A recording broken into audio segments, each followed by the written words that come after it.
ఉగాది నాటికి 9,135 ఇళ్ళు ఇవ్వబోతున్నట్లుగా నిన్న జిల్లా అధికార యంత్రాంగం ప్రకటించారు. ఇలా పదే పదే ప్రజల్ని మభ్యపెట్టడం, ప్రజల్ని ఊరించడం అన్నది ప్రభుత్వాలకి పరిపాటిగా మారిపోయింది.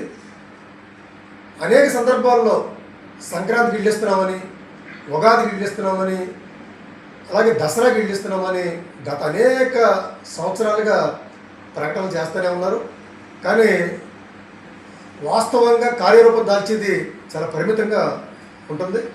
అంటే ప్రజల్ని ఏళ్ల తరబడి ఈ రకంగా పాలక వర్గాలు మభ్యపెట్టడం, భ్రమంలో పెట్టడం అనేది జరుగుతూ ఉంది.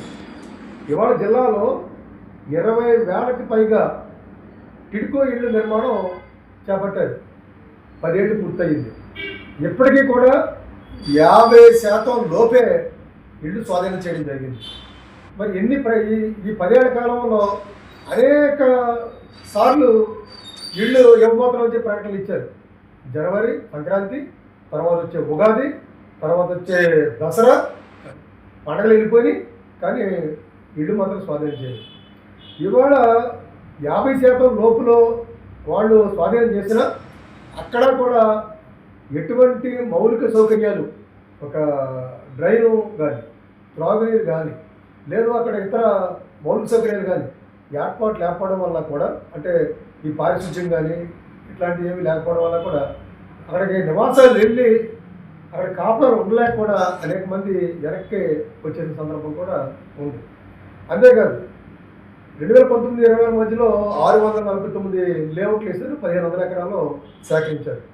ఈ కొత్త అలాగే కాకుండా సొంత స్థలం ఉండి ఇల్లు కట్టుకుంటారన్న వాళ్ళకి మేము కేంద్ర ప్రభుత్వం, రాష్ట్ర ప్రభుత్వం కలిపి ప్రధానమంత్రి ఆవాస్ యోజన కింద కూడా ఇళ్ళు నిర్మాణం చేస్తాడు. అవి కూడా ఎక్కడికక్కడే నత్తనడకనే నడుస్తున్నాయి తప్ప ముందుకు పోయిన పరిస్థితి లేదు. అంటే పేదవాళ్ళ ఇళ్ల నిర్మాణం పట్ల అది కేంద్ర ప్రభుత్వమా, రాష్ట్ర ప్రభుత్వమా, లేదా గత ప్రభుత్వమా, ఈ ప్రభుత్వాలకే తీవ్ర నిర్లక్ష్యం ఉంది. ఎక్కడా కూడా ఇళ్ల నిర్మాణం వేగవంతమయ్యే పరిస్థితి లేదు. అసలు బడ్జెట్లో తగిన నిధులు కేటాయించకపోవడం వల్లే ఏవైతే ప్రభుత్వ కాలనీలు ఉన్నాయో కాలనీల్లో అనేక సౌకర్యాలు, అంటే ల్యాండ్ ఫిల్లింగ్ చేయడం కానీ, లేదా అక్కడ రోడ్ వేయడం కానీ, డ్రైనేజీ కానీ, విద్యుత్ సౌకర్యం కానీ, అంటే మౌలిక సౌకర్యం కల్పించడంలో లోటు కనపడతా ఉంది. ఇళ్ళు నిర్మించి లబ్ధిదారులకు అందజేయడంలో, అది టిడ్కో ఇళ్ళు కావచ్చు, లేదా గవర్నమెంట్ కాలనీలు కావచ్చు, అందజేయడంలో కూడా ఏళ్ల తరబడి సమయం పడతా ఉంది. అంటే నత్త కంటే నత్తే ఆశ్చర్యపోయే విధంగా ఈ ప్రభుత్వం నడుస్తూ ఉంది. అందువల్ల ఈ రకంగా పదే పదే ప్రకటనలు చేయడం, మభ్యపెట్టడం, ప్రజల్ని ఊరించడం తప్ప మరొకటి కాదు. అందువల్ల నిజంగా ప్రభుత్వానికి, అధికార యంత్రాంగానికి చిత్తశుద్ధి ఉంటే మీరు ఏవైతే వాగ్దానాలు చేస్తున్నారో, హామీలు ఇస్తున్నారో, లేదా మీరు పలానా సందర్భం చెప్తున్నారో ఆ సందర్భం ప్రకారంగా ఇళ్ళు పూర్తయ్యే విధంగా చర్యలు చేపట్టాలి, దానికి నిధులు కేటాయించాలని చెప్పేసి ఈ సందర్భంగా ప్రభుత్వాన్ని, అధికారులని.